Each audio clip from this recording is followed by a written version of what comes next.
So welcome everyone. Oh my gosh, what a great crowd on this rainy, dark, cold last night of the World Series. I'm impressed. I'm really impressed. And I see many people here that I have never seen before, so I'm really especially happy about that. And welcome to all of you. This is number 2 in our series of First Wednesday's lectures. Which are provided by the Vermont Humanities Council. And for a complete schedule of the upcoming First Wednesday's talks, you can pick up one of these brochures that I'm holding up here.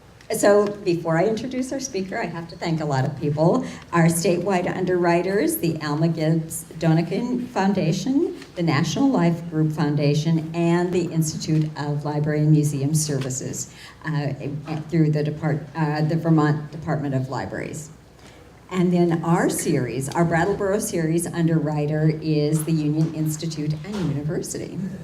And our program underwriters are Jack and Mary Ellen Bixby, Chroma Technology, Carol and Jeff Gaddis, and the Vermont Council on World Affairs. The library underwriters are Brattleboro Savings and Loan, Dead River Company, Downs Racklin Martin, PLLC, the Richards Group, Wyndham World Affairs Council, and we all know what makes this happen, what makes these lectures happen every month are your friends and mine, the friends of the Brooks Memorial Library, because without them we could not have this series. So if you are not a friend of the library, we'd love to have you be our friend. And you can see me afterwards for details on that. Okay, finally now. So tonight, we are very happy to welcome Randall Balmer, who is the Mandel Family Professor of Arts and Sciences and Chair of the Religion Department at Dartmouth College. And before going to Dartmouth, he was Professor of American Religious History at Columbia, and that was for 27 years. He has been a visiting professor at Princeton, Yale, Northwestern, and Emory Universities, and in the Columbia University Graduate School of Journalism. He was a visiting professor at Yale Divinity School from 2004 to 2008, and he earned his PhD from Princeton University. I won't tell you what year, he can tell you. Dr. Balmer is an Episcopal priest and is the author of a dozen books, including God in the White House, How Faith Shaped the Presidency from John F. Kennedy to George W. Bush. His second book, Mine Eyes Have Seen the Glory, A Journey into the Evangelical Subculture in America, is now in its 4th edition and was made into an award-winning 3-part documentary for PBS. Professor Balmer was nominated for an Emmy for writing and hosting that series. His latest book is The Making of Evangelicalism, From Revivalism to Politics and Beyond. Thank you, and please welcome Dr. Balmer.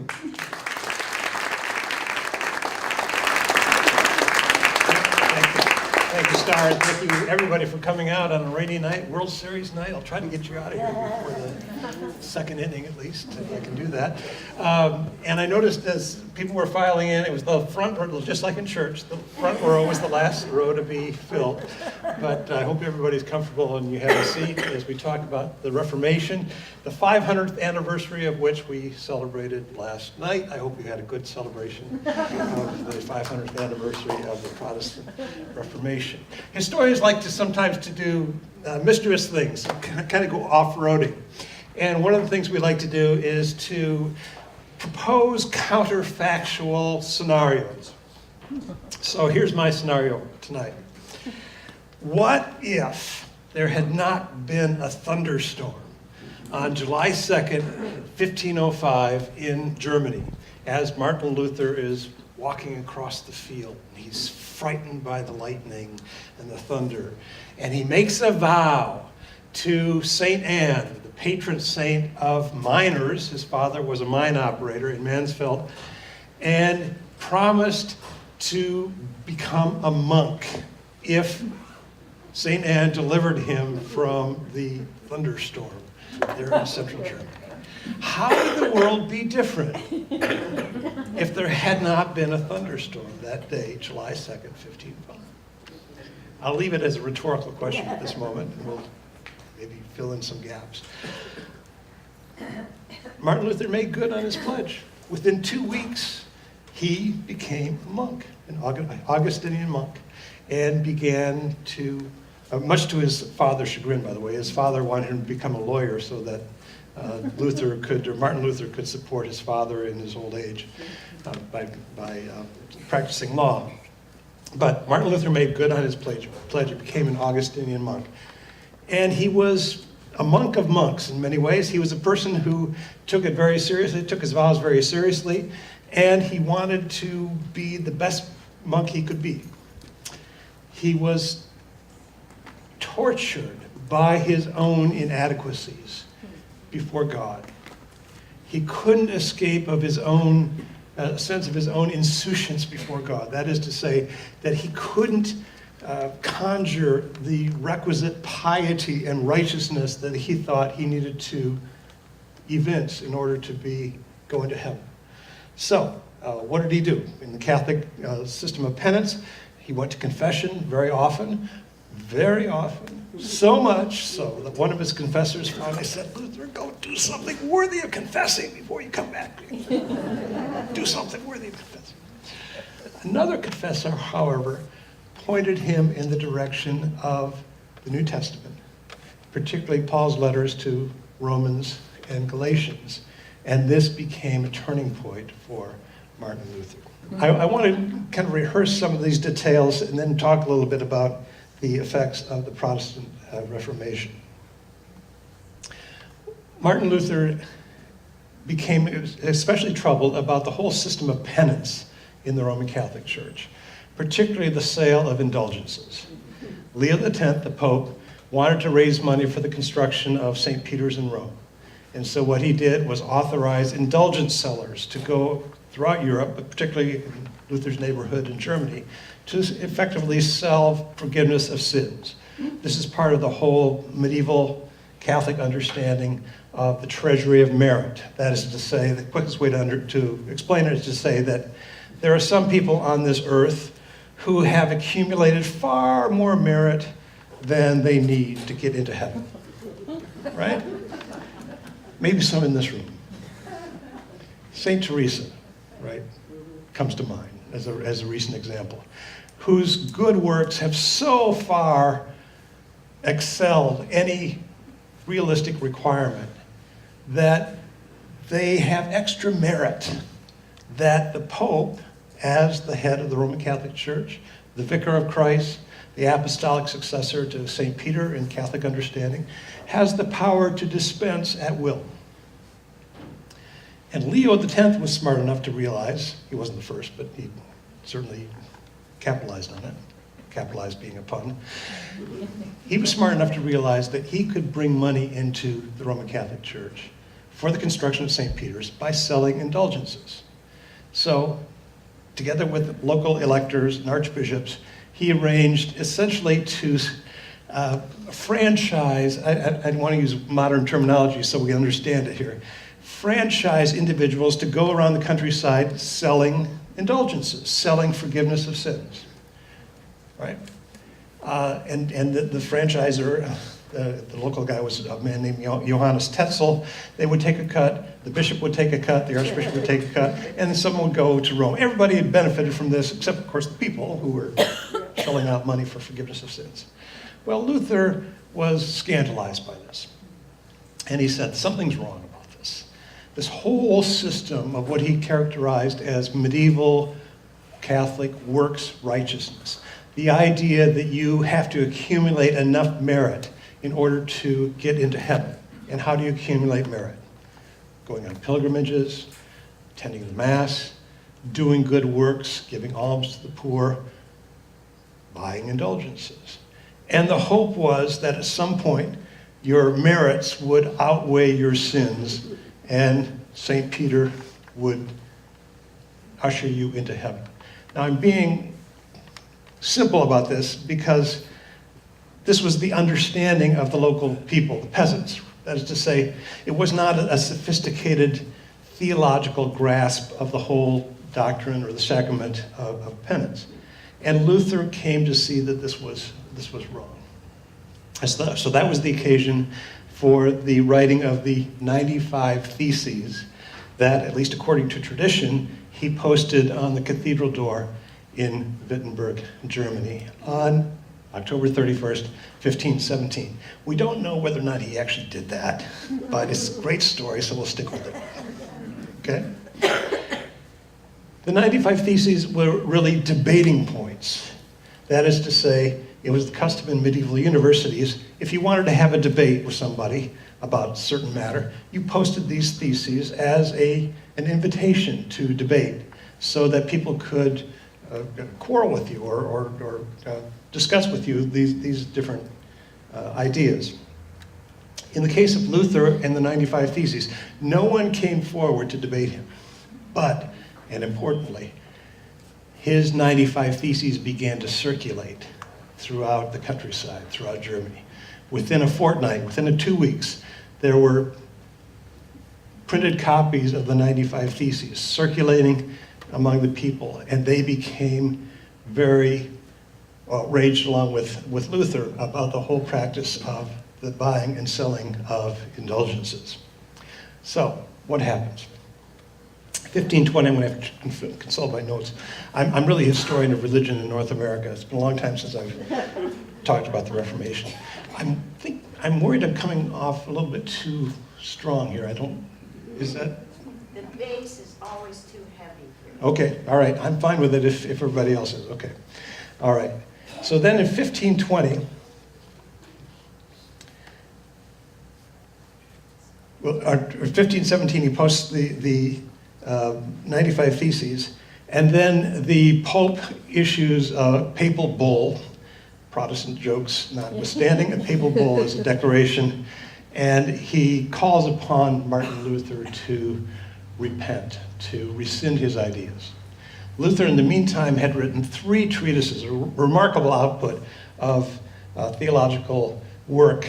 One of them was called To the Christian Nobility of the German Nation, respecting the Reformation of the Christian Estate, in which he's trying to enlist the help of the magistrates, the local officials, to his cause of reformation of the church. Then the Babylonian Captivity of the Church, which was written in Latin for other educated clergy to read about his complaints about the whole system of penance, sacraments, and so forth. And then finally his treatise on Christian freedom, which talked about the issue of good works. That is to say, a Christian is free to do anything he or she wants, and a Christian is also obligated to do good works, or obligated, or good works would issue spontaneously out of the individual. And this was an issue that was very important to Martin Luther as he began to assault this notion of works righteousness.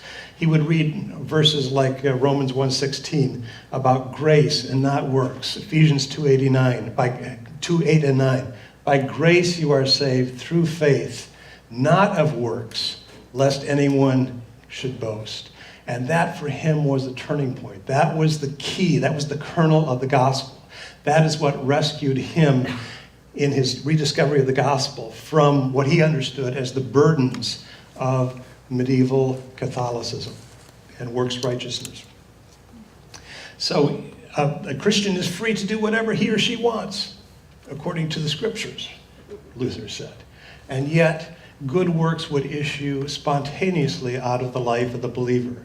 That is to say, Luther was faced the criticism. Well, if you don't have to do good works, then everything's up for grabs. These are people called the antinomians, without the law, going beyond the law. If good works are not going to get me into heaven, I can do whatever I want. Well, Luther said, no, that's not the point at all. And Paul himself in the New Testament said exactly the same thing, that good works issue spontaneously out of the life of the believer. So this is a remarkable output of theological writings that Luther produces in 1520. And in December of 1520, he publicly burns the papal bull that had called on him to repent and to recant his radical ideas. It was a bit of a staged event, but Luther went through with that. And then, of course, the Pope responds as predictably in excommunicating Martin Luther. Luther then appears at something called the Diet of Worms, which is not a weight loss program. It is a tribunal where he is asked to account again for his theological heresies in front of the Holy Roman Emperor. And this is where Luther gives his famous summation, where he was asked, first of all, if he indeed had written these writings. He said, yes. Do you have a statement to make? Luther said, let me think on it overnight. Comes back the next morning and says, yes, this is what I believe. I stand by my writings. And then according to tradition, he says, here I stand, I could do no other. That phrase does not appear in the protocols of the trial. Sorry to puncture yet another myth about Luther. But according to tradition, this is how he summarized his argument before the Diet of Worms. Luther was very much conscious, and particularly the friends of Luther were very conscious of the possibility that he would be taken at any time and executed, in part because one of the Protestant precursors, Jan Hus from Bohemia, was summoned before the Council of Constance in 1514 in order to account for his views, and he was given the promise of safe conduct, that is to say, let's come have a chat, don't worry, nothing's going to happen to you, we'll speak freely. But of course, Huss was burned at the stake for heresy at the Council of Constance, so it didn't really work very well for him. Luther was conscious of that, his friends were conscious of that, and so his elector arranged for Luther essentially to be kidnapped. And he spent the next 9 months or so, 9 or 10 months, in the Wartburg Castle, where again, he has a remarkable burst of creativity. This is where he translates the New Testament into German. And this was one of the cornerstones behind the Protestant Reformation. The idea of sola scriptura, the Bible alone is the source of authority, together with the notion of priesthood of all believers. Every believer is responsible for him or herself directly before God. And so the Bible should be available to the masses. One of the remarkable things about Luther's translation of the New Testament into German is that his translation really does set many of the standards for the whole German language. Those of you who have studied German may not appreciate what he did, but he did that. He also created or helped to spur the quest for literacy as people took seriously their mandate to read the Bible for themselves. And this is also the period when he begins writing several hymns, including the famous hymn, Luther's, I guess there's some Lutherans here tonight, I'm guessing, I hope. A mighty fortress is our God. I'm teaching a course on the Reformation this fall with a couple of colleagues. We're having a great time with it. And I was talking about Luther's exile in the Wartburg Castle, where he's fearing for his life with some justification. And what is his attitude? And then I played the King's College Choir's recording of A Mighty Fortress is Our God. And I asked the students, well, was he cowering in the corner? Not exactly. He's ready to take on the battle, confident in the rightness of his cause, and that God was behind him. Well, what happened? Lots of things happened in the 1520s. You have the Peasants' War, Peasants' Rebellion, which in many cases represented a kind of retreat on the part of Luther. Many of the peasants understood Luther's ideas as a warrant for rising up against their oppressors. Luther, on the other hand, came down against the peasants in the Peasants' War and in favor of the landowners and the nobility and so forth. And a lot of people to this day are disappointed with Martin Luther for having done that.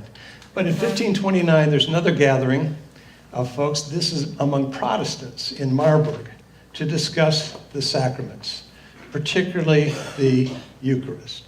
One of the things that Luther did was essentially pare down the number of sacraments in the Roman Catholic Church typically understood as 7, although way back in the Middle Ages there were many, many more than that, but 7 sacraments in the Catholic Church.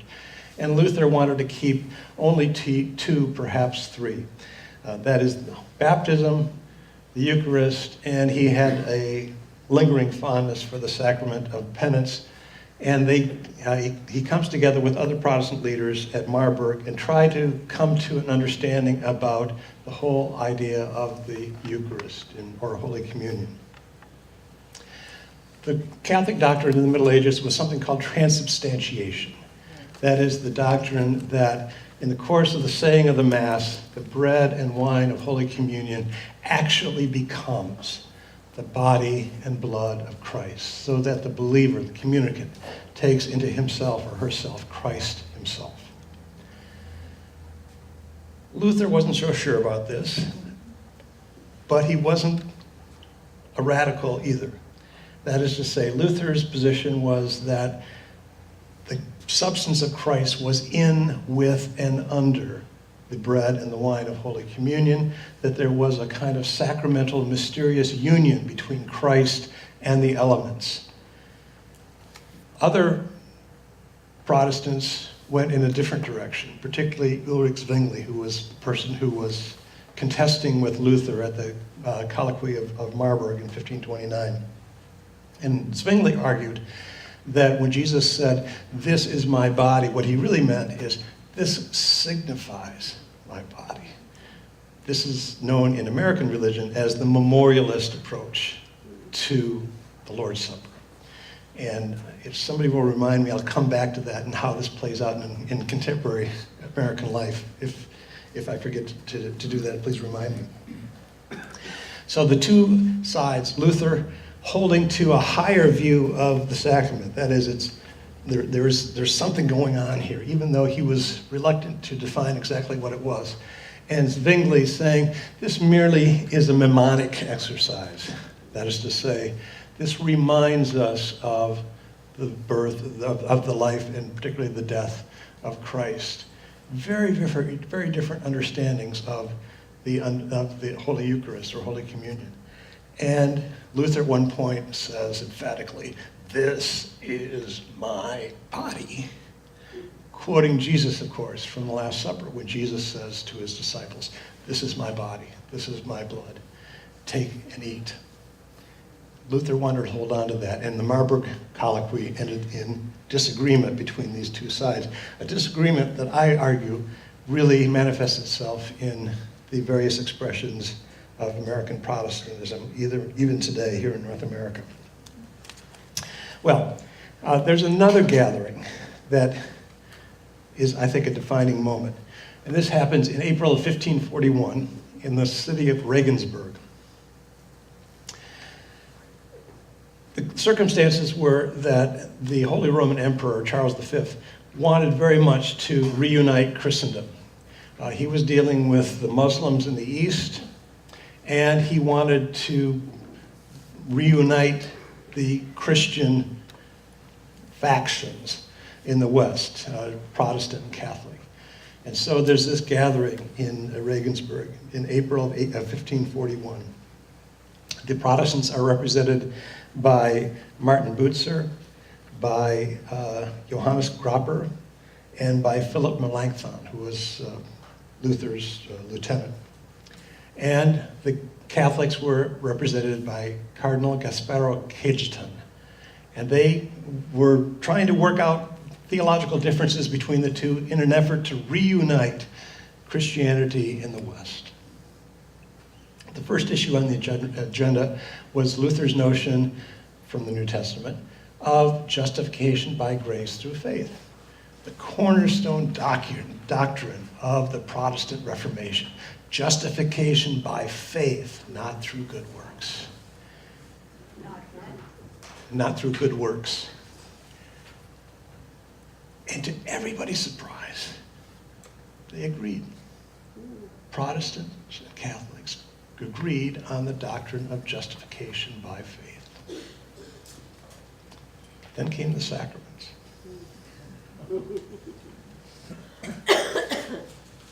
There was some controversy or some conversation over penance, But then they came to the doctrine of the Eucharist, Holy Communion. The Protestants said, we just can't go with transubstantiation. Cajetan said, we have to have transubstantiation. And they consulted, they brought in John Calvin to come and oversee what they were discussing, and the Protestants finally said, no, we can't do it.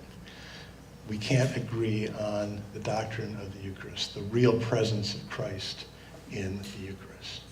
And so the colloquy at Regensburg ended in failure, and Christendom remained divided over the issue of the Eucharist.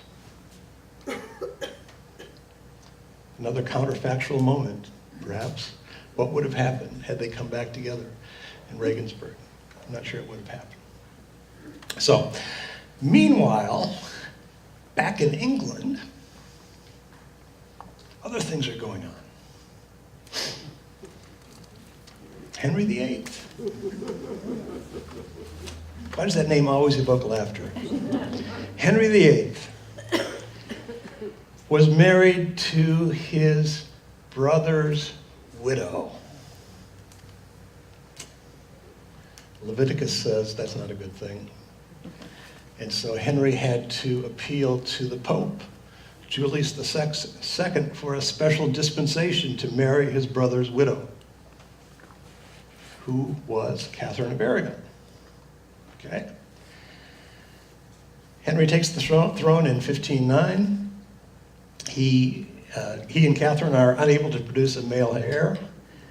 Henry gets a little tired of Catherine, and he decides he wants an annulment of this marriage to Catherine of Aragon.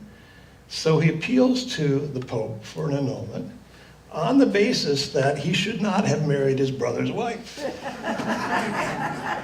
Leviticus says don't do it. The Pope is in a tough situation because the Holy Roman Emperor is Catherine's nephew. And the Pope says, no, I can't do it. It's not going to happen. And so you probably know the rest of the story.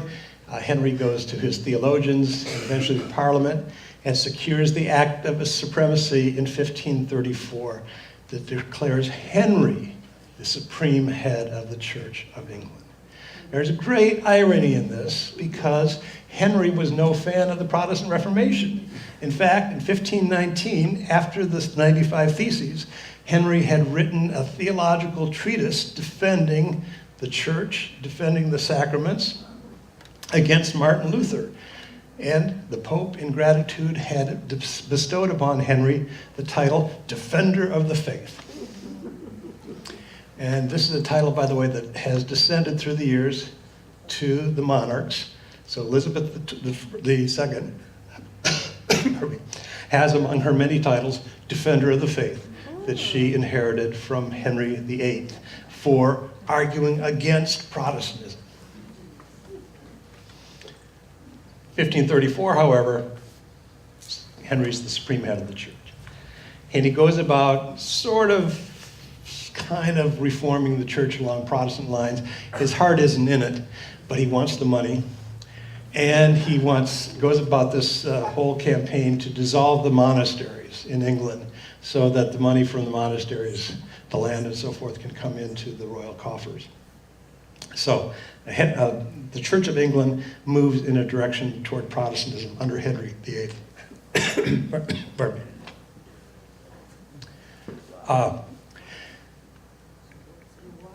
That's all right. I'll be right. Henry dies in 15... I can't go over there because I'll reverberate. So, want to throw it to me? Throw it. Thank you. Oh, it's a bottle. Okay. Henry dies in 1547. His son, Edward VI, takes over. This is at the age of 9.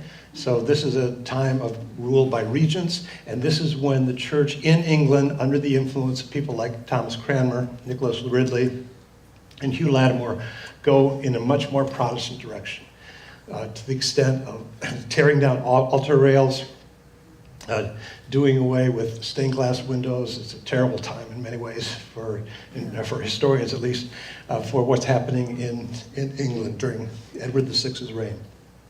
Edward VI dies in 1553. He's succeeded by Mary Tudor, who is Catherine of Aragon's daughter.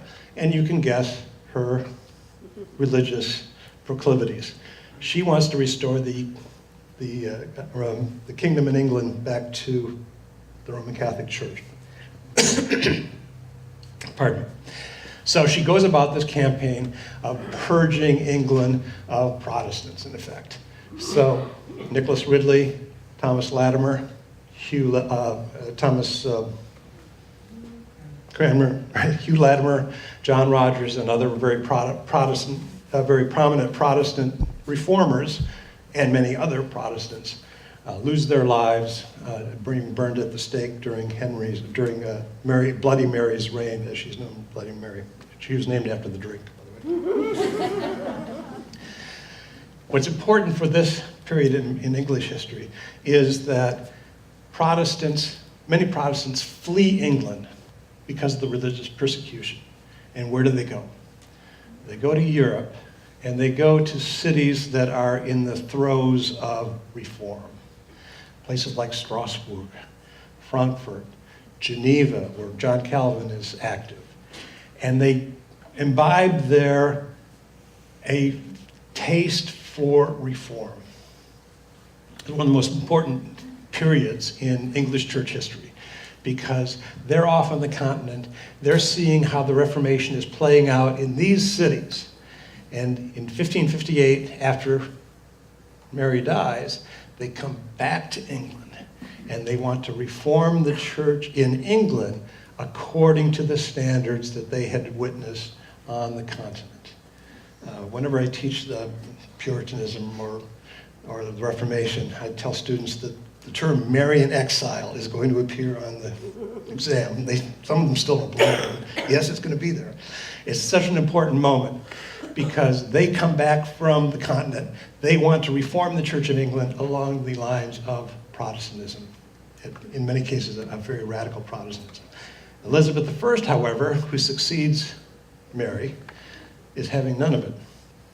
She instead wants to forge what she calls a middle way, or a via media, between Catholicism on the one hand and Protestantism on the other. She keeps these two forces at bay. And this becomes the blueprint for the Church of England, and even in this country, the Episcopal Church to this day. This middle way between Protestantism and Catholicism. So that in the Book of Common Prayer here in this country, as well as the Book of Common Prayer back in England, you have a liturgy that is, liturgy is very Catholic in many ways, but the theology is quite Protestant. If you look at the 39 articles, they're moved very definitely in the direction of Protestantism. So you have these two balancing forces. And Elizabeth, throughout her long reign, and that's important, is able to keep these two forces at bay. So the Act of Uniformity passed by Parliament in 1559 really enshrines this notion of the middle way between Protestantism and Catholicism.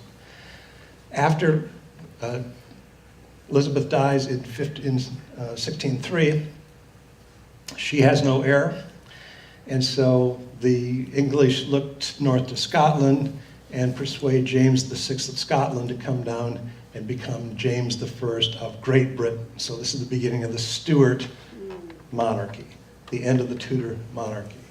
On the way down to Whitehall to become King of Great Britain, James is intercepted by a group of Puritans, kind of a strange thought, and he's presented with something called the Millenary Petition. This is what we want to do to reform the church in England. And they had reason to believe that James would be receptive to these ideas because James was from Scotland. Presbyterianism was flourishing in Scotland. They thought he would be at least receptive to these ideas. James then convenes something called the Hampton Court Conference, where he considers these proposals. He rejects most of them. He's said to have said, no bishop, no king. In other words, we get rid of bishops, and the kings are going next. Nobody knows if he actually said that, but at least it's sort of summarizes his sentiments on the matter. And the one thing that he does agree to do is to authorize a New English translation of the Bible, which appears in 1611, known as the Authorized Version, better known as the King James Version of the Bible, one of the Puritan demands to which he acceded in 1611. After James, you have Charles I. Charles I has a Roman Catholic wife. He also has good relationship with the Bishop of London, William Laud, who hates the Puritans. And this is what eventually provides the catalyst for the Puritans to come to the New World in 1630. So now we have Protestantism on this side of the Atlantic. Let me go back and talk a little bit about what Luther has wrought. In the Roman Catholic Church, you have two sources of authority. You have the Bible, but you also have the tradition. That is, the Bible as interpreted through the church, ultimately the Pope. The effect of Luther's writings and his assault on the papacy was to remove one of those sources of authority. That is the notion of a church authority or interpretation of the Bible. Instead, say that the Bible alone was the source of authority, and each individual had the right and indeed the responsibility to interpret the Bible and understand it for himself or herself. Each individual was accountable directly to God. We put those two things together, and essentially you get Protestantism in North America. That is to say, you get people reading the Bible for themselves, interpreting it in all sorts of different directions, without any sort of limits or guidance. This is what keeps me employed as a professor, studying all these different groups. There's a yearbook, a handbook that appears every 10 years after the census, the federal census, called the Yearbook of Churches in the United States or something like that. Last time I checked, there were 54 denominations of Baptists. Oh my God. Just Baptists. By any reckoning, far too many Baptists. But all of this comes about because people are reading the Bible for themselves. They're interpreting it for themselves. And the Bible is this wonderful, marvelous collection of writings. But as you know, anyone who's tried to read them and study them, you can go in all different directions. And this was happening all already in Martin Luther's lifetime with the issue of the sacraments. Zwingli's insistence, for example, that this is my body should be understood as this represents my body, this symbolizes my body. More important, the issue of baptism, right? In the Roman Catholic Church, baptism does what? It wipes away the taint of original sin. That's the doctrinal understanding of baptism. So baptism is typically performed on infants at a very early age, because you want to get rid of the taint of original sin. People like the Anabaptists, Conrad Grebel, for example, Felix Manz, and many others, they went to the Bible and they said, show me a place in the New Testament where a child or an infant is being baptized.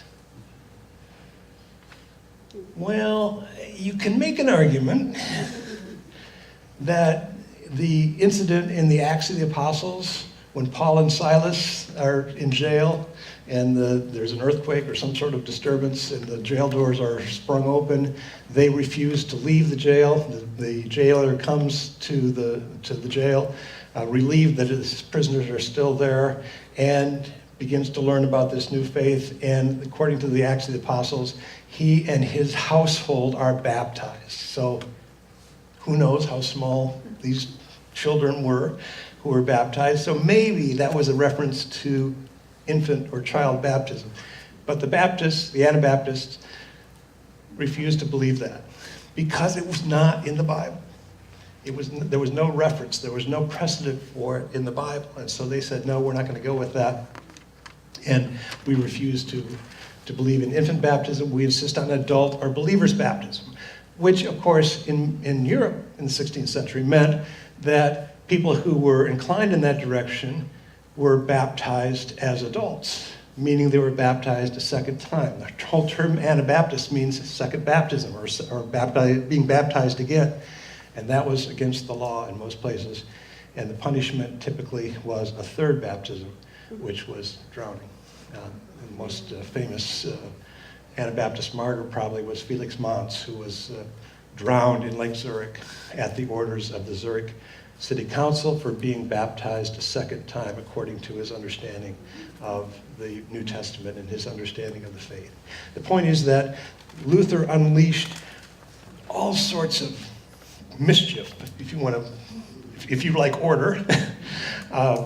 And nowhere, I think, is this more evident than in North America.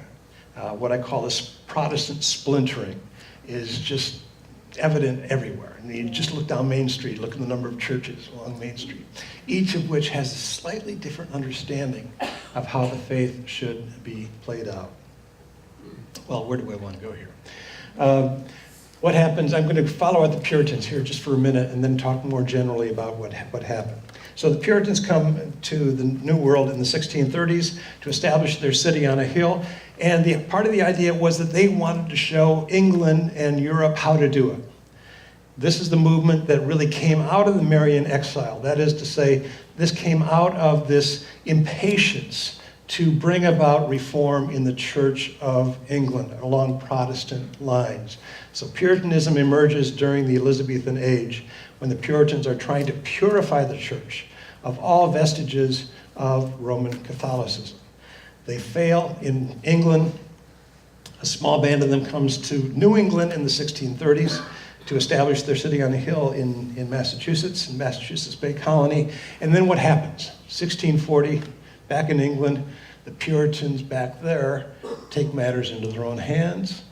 They seize the king. They seize William Laud, who by that time is the Archbishop of Canterbury, and they just go berserk.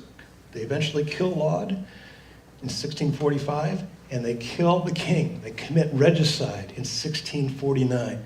Imagine what it's like to be a Puritan in Massachusetts in the 1640s. All the action is back there.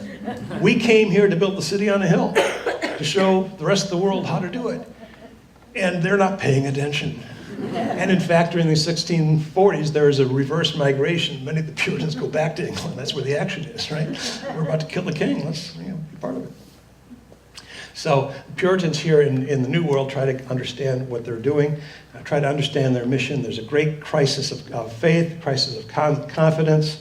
Part of the problem is that the second generation in the Puritan experiment in Massachusetts is not taking its place in the meeting house, is not becoming full members of the church. And so the crisis is, what are we going to do about this? We can bend our church standards and allow their children, that is the third generation, to be baptized into the faith, or we can hold tight to our standards and not baptize this third generation.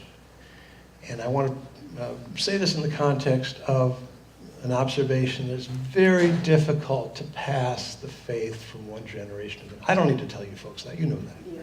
You know that. Very difficult. Especially in a tradition which makes very strong demands.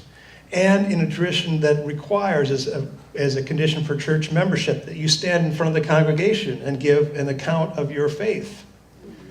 Now think about that second generation. The first generation had made this heroic Atlantic crossing, leaving everything behind back in England in order to build this godly commonwealth out of the howling wilderness of Massachusetts. Second generation comes along and stands up. How can their stories match that of the founding generation? It's very difficult. And this, by the way, affects many religious groups. One of the best examples of this is Chaim Potok's novel, The Chosen. Some of you read that. Extraordinary book about Hasidic Jews. It's fiction. The Hasidic Rebbe desperately wants to pass the mantle of leadership on to his son, who has all the intellectual gifts to do that. But he can't conjure the requisite piety in order to assume his place as leader and his father's successor. It's very difficult. This is what happens to the Puritans. So in the 17th century, and they're beset by various problems. There are fires in Boston. There's drought in New England, and all of this is taken as God's judgment. For the nth year in a row, the Red Sox failed to make the World Series. Things are not going well for them back in Massachusetts, and so Puritanism begins to decline and to fall.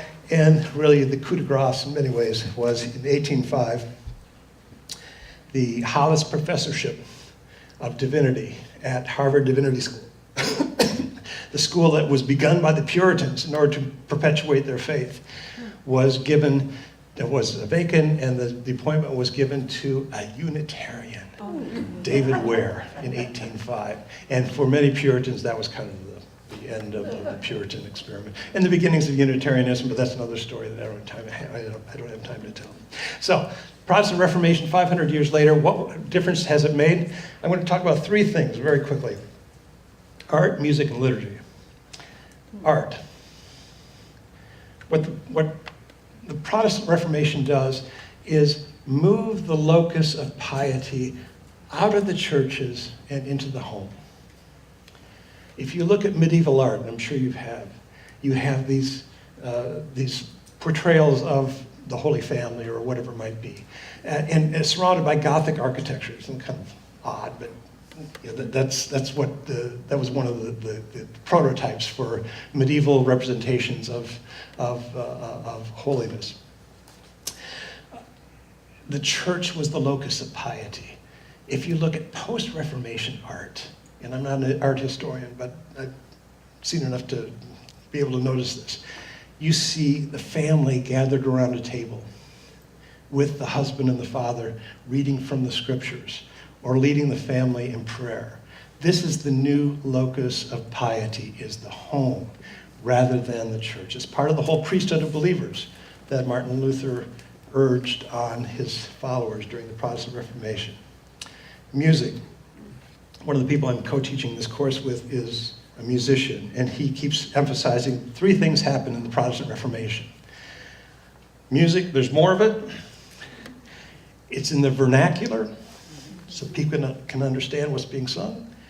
And it's laicized. That is to say, it's no longer professional singers. Congregations are singing during the Protestant Reformation. This is one of the big changes that was introduced by the Protestant Reformation. Finally, in liturgy, I'll come back to the colloquy at Marburg and the Diet of Regensburg. I think that the failure on the part of Protestants to agree on what I would consider a high view of Holy Communion, that is the real presence of Christ in Holy Communion, has led to a more Zwinglian approach. Zwingli won that argument. Over the course of history, he won that argument. That is to say that the majority of Protestants in America today subscribe to a memorialist view of the Lord's Supper or Holy Communion.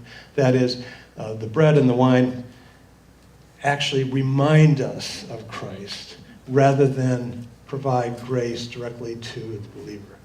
And this has been exacerbated by a man named Thomas Bramwell Welsh, who was a communion steward in Vineland, New Jersey, figured out a way to pasteurize grape juice.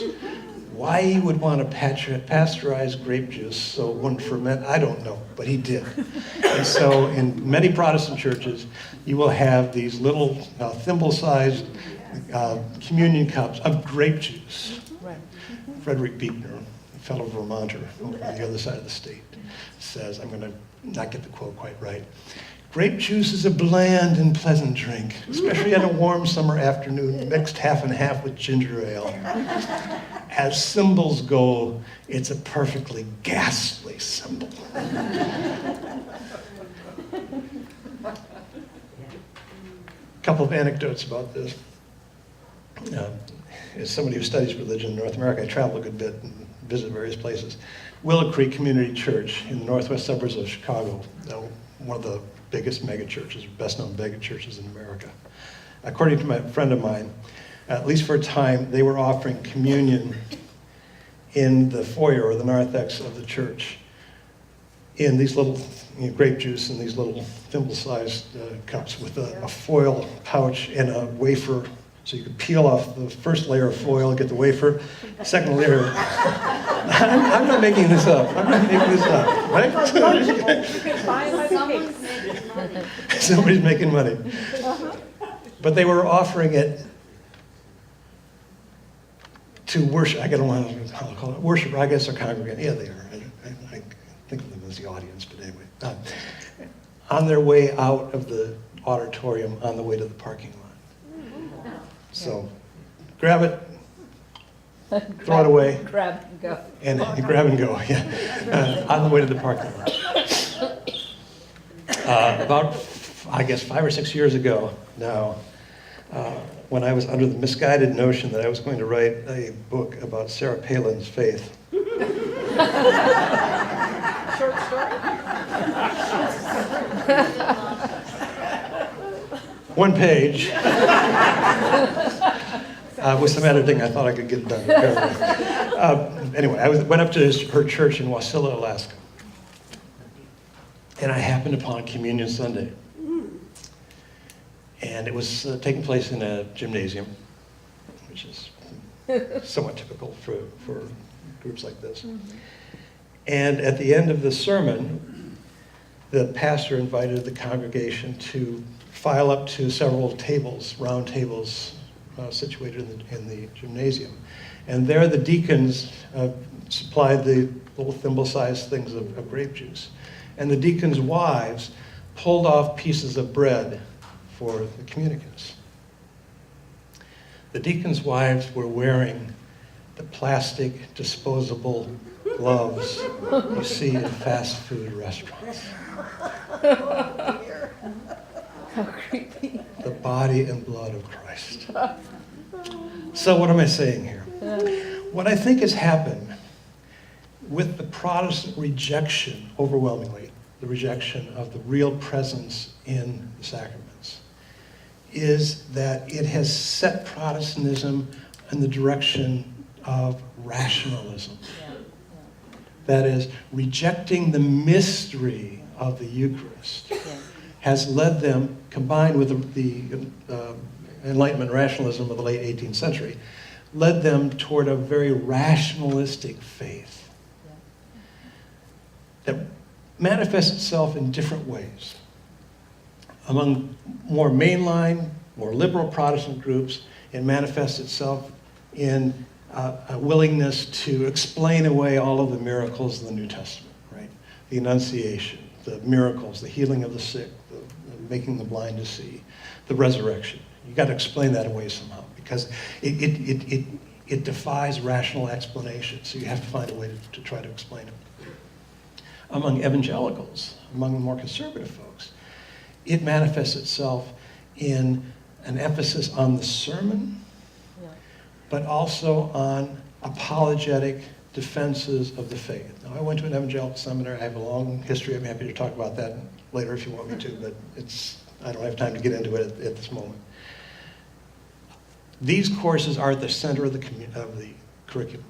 You have to have a reasoned defense of the faith. And I've come to think that's wrong. Would you say that again? You have to have they believe you have to have a reasoned defense of the faith. Yes. And I happen to believe that's wrong. I think the flawed premise behind that approach is the premise that doubt is the antithesis of faith. I don't believe that at all. I think doubt is an essential component of faith. If you have no doubt, if you've got it all figured out, you don't need faith, right? My favorite passage in the New Testament is the father of a young boy who says to Jesus, "I believe, help my unbelief." That is a remarkably honest statement. My larger point here is that I think in rejecting the doctrine of the real presence, what Protestants have done is, first of all, place the sermon at the center of their worship. Go into a Baptist church, go into a congregational church for that matter. What do you see up front? The pulpit. Go into a Catholic church or the Episcopal church. What do you see? No, you see the table, the altar, where the Eucharist is performed. The whole rhythm of the service is different. In the Catholic or Episcopal or some Lutheran, I'm treading carefully here on the Lutherans, the whole service reaches its crescendo, its climax in the Eucharist. Whereas in other Protestant traditions, the Eucharist is incidental, the plastic gloves, right?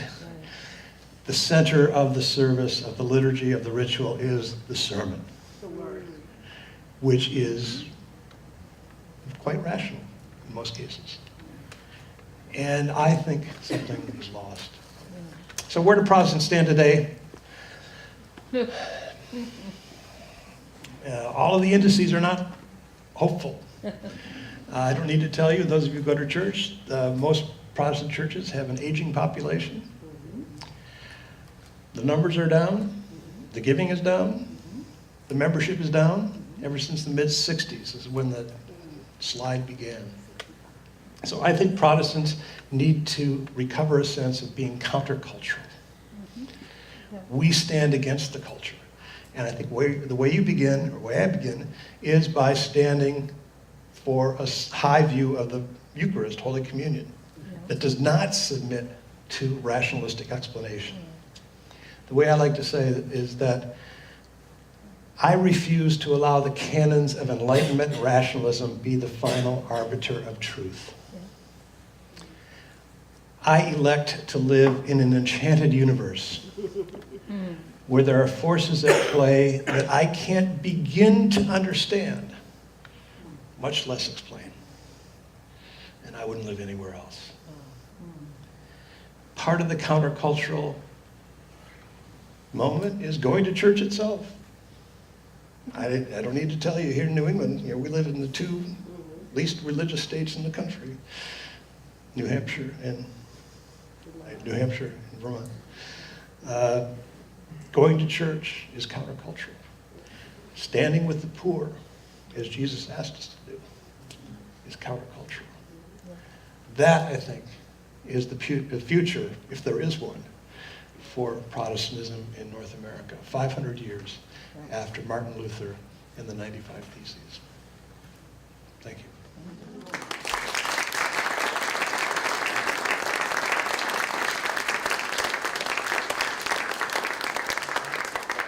I'm happy to take a question. Yes, please. I'm dying on this one. I am so Protestant Reformation, it's unbelievable. But, all right, so my parents married late, and my great-grandfather was a preacher, Presbyterian, and I have his communion gizmos. Gizmos, yeah, right. And on it is this like pitcher thing, and these goblets, right? Chalice. But it's like bacchanalian. It's like they're grape leaves on the stem of the. Yeah. So they used wine, did they not? This is Presbyterian. How long ago? How long ago was this? That would be the late 19th century. Yeah. So yeah, it was probably. alcoholism that, Right. in part, it was like Wesley's thing, that also they were freaked by the alcohol. Oh yeah, the grape juice was an outgrowth of the temperance movement. That was the whole idea. That's why you wanted to have grape juice pasteurized. These were Scots-Irish, so. I'm sorry? These people were Scots-Irish, so They held out for a I grew while, up this yeah. total like, it's bad. Right. So, but when I saw this, I said, no, Yeah. this is really Interesting, yeah. like very. Well, I would like to know how old the set was. I mean, if he may have used it in the late 19th century, but it probably predated the temperance. Oh, it might have been passed on. Yeah. Yeah. I don't know. Yeah, but very interesting, and I agree with you. I've become an Episcopalian. Ah, And I think, when I watch the TV. we don't have many converts, so. Well, I came through the arts. I thought the arts, but, yeah, and I forget what I was going to say, but I agree with you. And I was telling someone, just one last thing, I was telling someone that my great-grandfather was a preacher, and she went, or in Vermont. She went, ew. And I just got so enraged because I am so sick of this identity politics or whatever. No, they were, talk about literacy, so get down. No, he was not ew. And this is why we have this precedent, I think, partly. It's like, no, read. Liberals read. Know your stuff. He was not a dumb preacher, no. Sorry. And I just get... Next. Anybody else? Yeah. I'll come out and say I am a minister. I'm ordained in the Reformed Church in America. Oh, yeah, sure. And I have been here. Oh, you're talking about rationalism, Calvinism. Yeah, thanks. Thanks. Yeah, I was trying not to say. But I served 2 churches that were, because of being in Vermont, they were both Baptist, American Baptist, and UCC at the same time, you know, for financial reasons. Sure. And I'll have to admit, in these, this year actually, I've been ordained for 25 years now, and I've never gotten communion. Never gotten it. I do it. I've done it for 25 years, once a month. You never understood it. Yeah, like I do it, and I keep looking for better meaning in that. And I like the mystery. Well, of course there is none, you know, in the tradition I'm in, basically. And the way that I've been able to bring it back, or bring something of meaning for myself, it's meaningful for the people, you know, in different ways that are part of the congregation, is that idea of presence. And when I was in seminary, I was taught that we are all brought to the big table together and lifted into Christ's presence. Right. That's the way I was taught. But the way that I always did it was, who else needs to be present here with us today? Yeah. So I often talk about the workers who picked these grapes. We use grape juice. Who picked these grapes for us. The people who delivered the bread or made the bread, you know, and so social justice in that. So nice. I don't quite, I mean, I like the mystery and, you know, being Calvin, that's, you know, craziness. Right. But that, when you say, you know, that missing that highness, essentially, of communion, I don't know. I'm not there with you. I like the going to church is countercultural, and standing with the poor is definitely. But what did Jesus? The early church didn't have Bible studies. No. Yeah. Right? Oh, great. It was the Eucharist. You know, and Jesus said, "This is this is the central event." Yeah. Well, I think more for me, it's more they had the Eucharist, because we don't use that word at all. I know. Communion is what, know. what we use. I know. Or the Lord's Supper actually is what we're supposed to use, right? But more is who's at the table and who's not at the table. I see it as a meal more, you know, in that idea of meal. So, so that it just, I'm low church. I say that to everybody. I mean, Nobody knows what that means. Well, I don't even preach behind the pulpit, you know, anymore. I stand somewhere else. So, but because I was going to ask you this question, and you've answered it somewhat. Phyllis Tickle's, you know, saying she made famous, it wasn't hers, but the 500 years of the rummage sale. What do you think we need to get rid of? What do I think we need to get rid of? Yeah. Memorialism.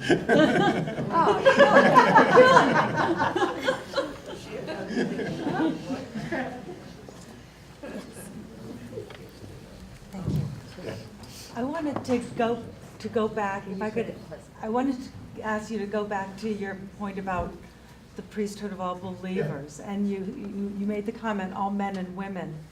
And I wonder if, in fact, Luther did consider women among, because he had some other pretty retrograde attitudes, many medieval attitudes about women. Well, he was a person of his time, and I mean, I understand the concern, and I certainly am sympathetic to your sentiment here, but I think it's always a mistake when we try to read back into the past contemporary sensibilities. It's just not, it's...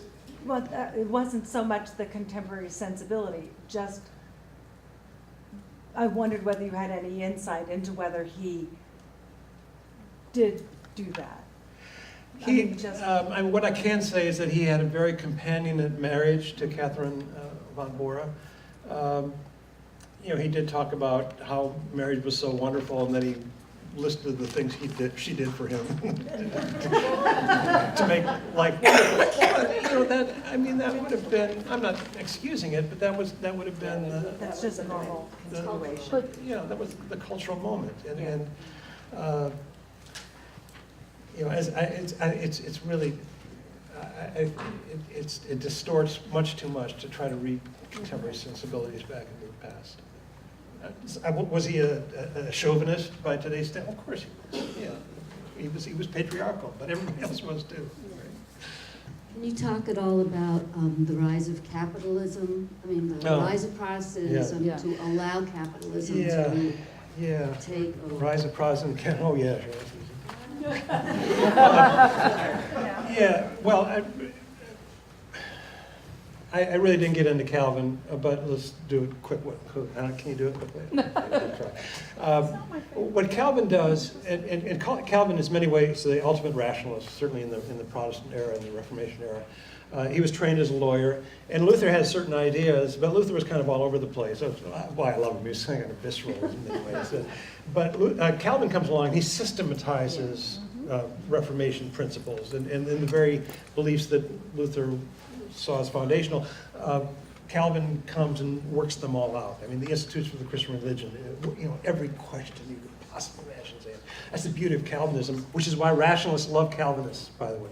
Yeah. Because once you accept Calvinistic presuppositions, you enter this vortex where you can explain everything. That's the beauty of Calvinism. It really is. There's no mystery at all. I don't want to be too harsh, but mystery is, no, it's not really. Yeah, okay, go ahead. No, I'm not defending Calvin, don't get me wrong here on that one. So Calvin comes along and says, and I try to impress on the students, you know, he didn't make this up out of nowhere. Right? There are texts in the scripture, verses in the scripture that justify these positions. He talks about the elect, the idea of divine election. And the idea is that all of us, by the way, inherit Adam's sin. So this is the doctrine of human depravity. So we all inherit Adam's sin, which is Augustinian. It goes way back centuries. But Calvin says that God, in God's infinite mercy, has elected some for salvation. And when did God do this? Before the foundation of the world. And the implication of this is that my being part of the elect, which, by the way, I don't know, right, because you can't know definitively, my being part of the elect is not dependent on my being a good person and helping people across the street or whatever it might be. God has elected regardless of merit. Okay? All right. I'm trying to spin this into the capitalism in a very short period of time. What happens with the Puritans in New England, I talked about by the end of the 17th century, the Puritans are going out of their minds because they can't figure out if they're part of the electorate. Because they don't know. They can't know. Now, Calvin would say that if you are inclined toward good works, if you go to meeting every Sunday, which, by the way, about 3 hours in the morning and another 3 hours in the afternoon, listening to a rationalistic sermon, by the way, just another point. If you are inclined in that direction, that's a pretty good indication you are part of the elect. But ultimately, we don't know. Okay, so the Puritans, by the end of the 17th century, are saying, in effect, they're trying to turn around the notion of covenant, it's called. There's a whole lot I can't really explain here, but and they're making a deal with God. If I am good, if I go to the meeting, if I do all these good things, certainly God would be obliged to save me, to consider me part of the elect. Well, that's an utter perversion of Calvinistic theology. But one of the things they look for is signs of God's favor, right? And Calvinist Puritan lifestyle was one of not much consumption, a whole lot of work, and the accumulation of wealth, right? That's capitalism. That's Max Weber's argument. That's how he makes this connection between Protestantism and capitalism. So by the end of the 16th century in Massachusetts, you have the rise of the merchant class, for example, and you have this sort of honoring or valorizing of of affluence, of capitalism. And that is understood by some people as part of a sign of God's election. Is that God has prospered you. You are prosperous because you are part of the election. That's the Reader's Digest version of the connection between capitalism and Calvinism. Why do you Oh, sorry. think- I'm sorry. Yes, please.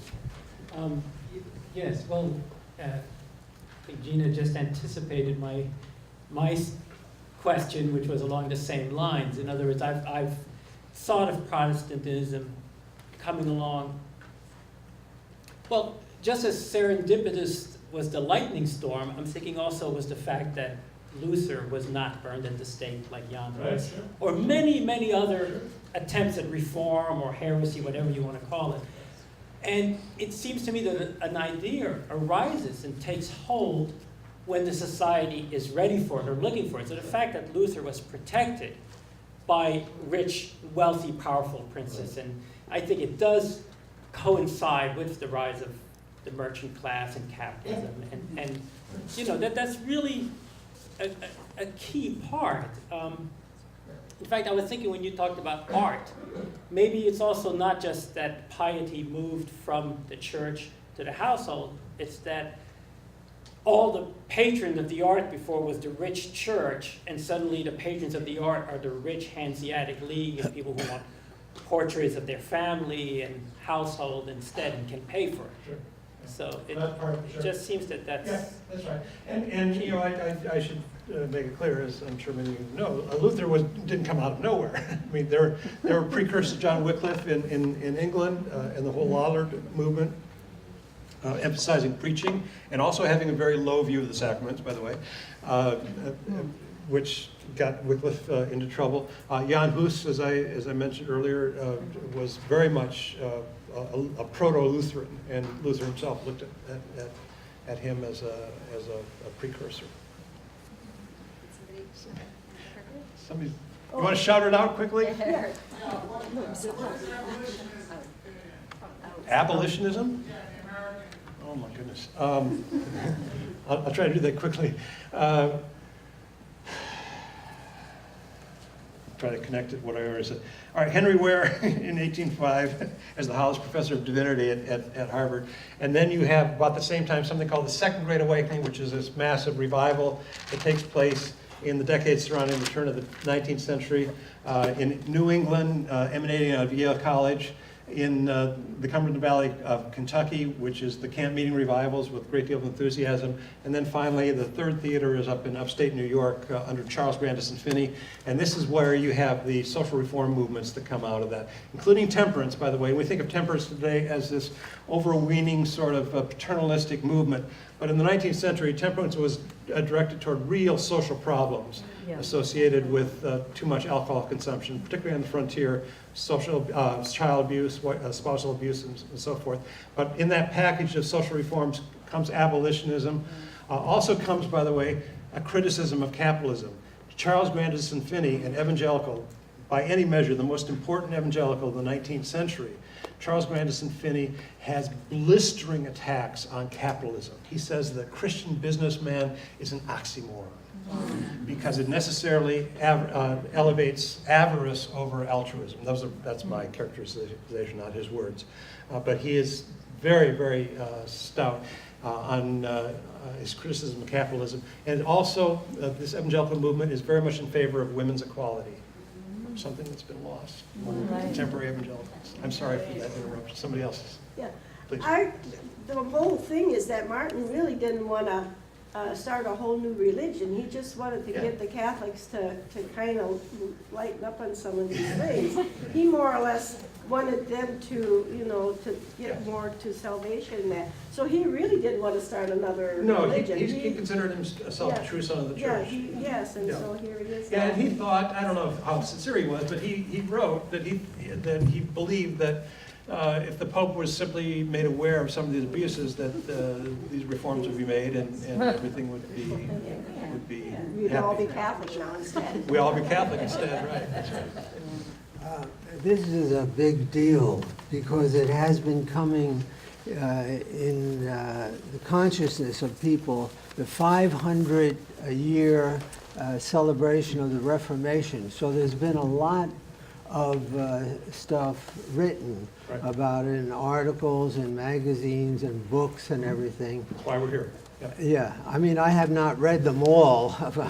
Really? I can tell you that. Neither have I. But I did come across a couple of articles that insisted on Luther's anti-Semitism. Yeah. And even one article that claimed that the Holocaust happened in Germany because of, to a large extent, due to Luther. By the way, I enjoyed your talk tremendously. I wonder what you think of that theory. That's a whole huge conversation. Luther did defer to the authorities, certainly in the suppression of the Peasants' War. And some people have argued that Lutheran sensibility translated to 20th century Lutherans in Germany who deferred to the authority of that being Hitler, of course, which led to the Holocaust. You can certainly draw that line, but that's a long that's a long line to draw. And Luther certainly made comments about Jews that are certainly unfortunate, and we wouldn't. I hope most people in this room wouldn't embrace what he said at the time. But again, he's a person of his age, and you could also argue. Actually, my wife has made this argument. She's a much more Reformation scholar than I in many ways. You could also argue that part of Luther's reasoning was a concern for the souls of the Jews, understanding that only through the Christian faith would they be redeemed. Now, I understand that offends all modern sensibilities about interculturalism and interfaith ethics and so forth. But for someone in the 16th century, that would not be an entirely unreasonable argument on his part. But I certainly wouldn't defend what he had to say today. It would be really unthinkable. I'm wondering what you're learning from your students about the future of Christianity. Oh, that's a great question. I don't know that I can generalize. I think organized religion is in real trouble right now. People talk about being spiritual but not religious. And I happen to think that part of what's behind that, at least for some, you can't generalize, but for some people, is that they're looking for some sense of enchantment, and they're not finding it in Protestant churches because everything is so rational and so thoroughly explained. And so that's why you have the move, beginning in the 60s, the move toward Eastern religions, for example. And now you have people talking about being spiritual but not religious. And part of that is a distrust of institutions, which we certainly inherited from the 1960s. Many people still feel that way, and I understand that. I've often argued that institutions are remarkably poor vessels for piety. That is to say, institutions ultimately serve themselves. Institutions are interested in their own perpetuation. And they may be necessary, and I think they probably are, given the fact that human nature being what it is. But institutions themselves are not the end. There has to be something beyond that. So what are students saying? Again, it's hard to generalize. My wife is really quite extraordinary in many ways. She teaches a course at Dartmouth that is enormously popular. But what she tells her students, these are what, 15 or 18, 19, 20-year-old students, who think they own the world. And she keeps saying, listen, life is tough. You're going to encounter something at some point in your life, and you're going to need something to hold on to. And why not faith?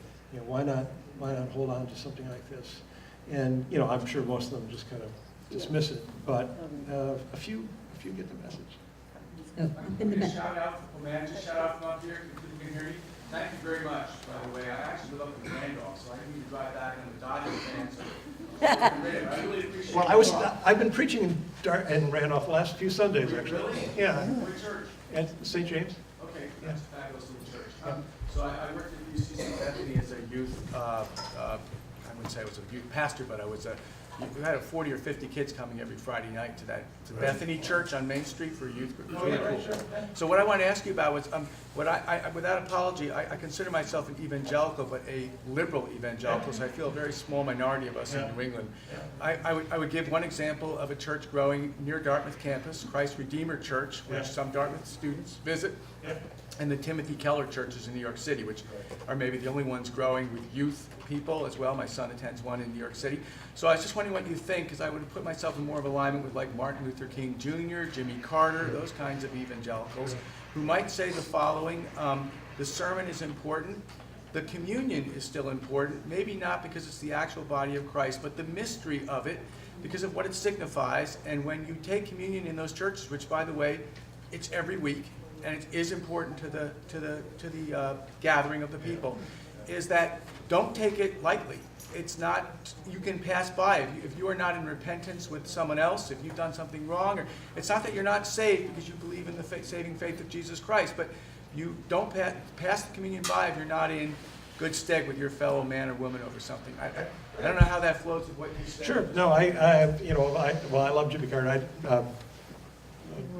One of my books after the one you said was my last one is a biography of Jimmy Carter called Redeemer. So it's, he's terrific. But he's not a sacramentalist. So. What you talked about is sort of rational mind or the believing mind. There are a lot of people who say the reason the brain evolved is as a social organ. And what you've left out of the church, I think, is the social and the community part. Yeah. And I wonder where that fits. Yeah. No, I wouldn't. I didn't mention it. You're right, but I think that is awfully important. Being part of a community of faith, because we live in an age and a geographical location where faith is alien to most people, and that's why you need that community to reinforce your own convictions. So I think that's awfully important. Yeah. The idea of rationalism. I'm not dismissing the importance of rationalism. It's very important. Jesus told us to love God with our heart, soul, and mind. Mind's the last one, though. Right? It's number 3, heart, soul, and mind. And I wonder if there's some significance to that. Thank you so much, and thank you to all of you.